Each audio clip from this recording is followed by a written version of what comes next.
The first Sub-Zero has officially been confirmed to make an appearance in the upcoming Mortal Kombat film. While it's no surprise to see Bi-Han featured as one of the main characters in the film, there's a rumor floating around that we might get to see his spectre version, Noob Saibot, make an appearance as well. The dark, resurrected warrior has been one of the Mortal Kombat fandom's favorites since he was featured as a secret character in Mortal Kombat 2. Today's Mortal Kombat video is all about Noob Saibot. I'll go over his introduction in the franchise, how he evolved throughout the year, and his story in both timelines of the series.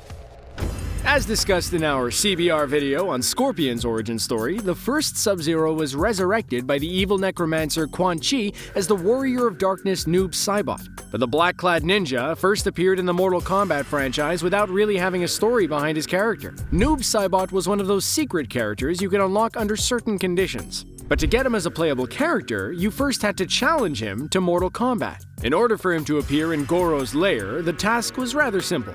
You basically had to win 50 matches in a row in 2-player mode, which probably incited every single one of us players to cheat and not actually be playing with a friend. Noob reappeared once more in Ultimate Mortal Kombat 3, where the only information we know about him is that, not unlike Scorpion, he is an undead wraith and is a member of the Brotherhood of Shadow.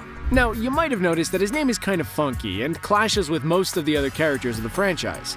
That's because the Spectre's name is taken from Mortal Kombat creators' reversed last names Ed Boon and John Tobias, which makes Noob for its first part and Saibot for the second. While Noob Saibot's story is expanding, although very slowly, as the video game sequels keep coming, he's still somehow of a hollowed template story-wise. After all, not taking into account his past life as Sub-Zero, Noob Saibot was born out of nothing. He's devoid of a soul, and literally represents evil itself in the form of darkness. The character appeared in various fighting games from the Mortal Kombat franchise, whether as a playable character or not, and even in the horrible yet awesome film Mortal Kombat Annihilation. In the 1997 film, directed by John R. Leonette, Noob briefly appears at the end of the film as one of Ermac's souls as the Red Ninja lets them out of himself to fight Sonya Blade. Now, before we get to his story, or should I say stories if we take into account the two timelines, let's take a look at how he evolved from 1993 to 2019. Now, when it comes to character design, the first 3 installations of the game lacked a bit in the originality department. Before the Mortal Kombat franchise got into 3D graphics territory, the company Midway Games actually used real actors to play their in-game characters. And as the games grew into popularity and fans demanded more sequels, they had to come up with brand new characters. This is where palette swap comes in. There are many reasons why a production studio would go for a palette swap over creating brand new designs for every single character. The most obvious is, of course, money. Production cost for a video game can be really high since it requires the studio to hire an enormous team, and a project often takes years to be completed. Another reason for adopting the palette swap practice, which in some ways is still linked to production cost, is for memory preservation measures. Early video games like Mortal Kombat were mainly sold on the market in cartridge form, which makes the space available in these games rather limited. While the technique can be used in inventive and creative ways, Mortal Kombat opted for a cost-saving approach when introducing more ninja-type characters. When Noob Saibot was first introduced, he was an extreme case of palette swap taken from Sub-Zero's design, while using Scorpion's moves like the infamous spear. But instead of just swapping the colorful parts of Sub-Zero's blue costume, the creators opted to make him all black from head to toe. What results is more of a shadow character without any specific details in his design. And that idea will not only stay to some extent, but will inform both his personality and his abilities that are born out of pitch black darkness.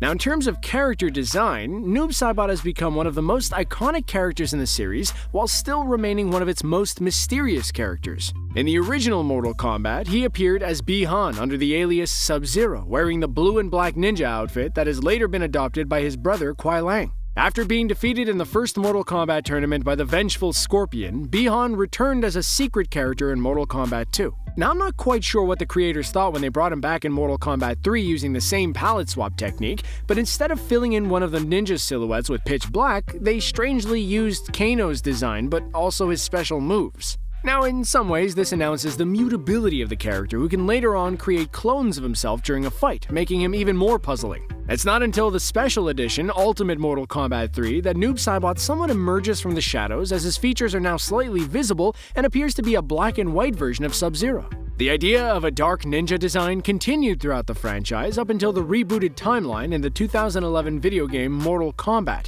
where he looked more and more like death itself. While Noob Saibot died again in the series' 9th installment and skipped Mortal Kombat 10, he returned stronger than ever in the 2019 Mortal Kombat 11. NetherRealm Studios takes their idea of Noob Saibot as the Grim Reaper one step further. Now wearing a hood, spiky, knight-like shoulder pads, and armed with a pretty sharp-looking scythe, Noob Saibot is something out of one's worst nightmares. Now that I've situated Noob Saibot in the Mortal Kombat franchise and talked about his amazing looks, let's talk about his story in the series. Chronologically, Noob Saibot first appeared as Sub-Zero in Mortal Kombat Mythologies, where he was hired by Quan Chi to retrieve the Map of Elements, which would then lead the Necromancer to the powerful artifact named the Amulet of Shinnok. This is where all the drama between Sub-Zero and Scorpion began, as the Ice Warrior ended up taking Scorpion's life and was blamed for the killing of the Shirai Ryu clan. This led Scorpion, reborn as a Wraith, to enter the first Mortal Kombat tournament in order to seek revenge against the Lin Kuei ninja.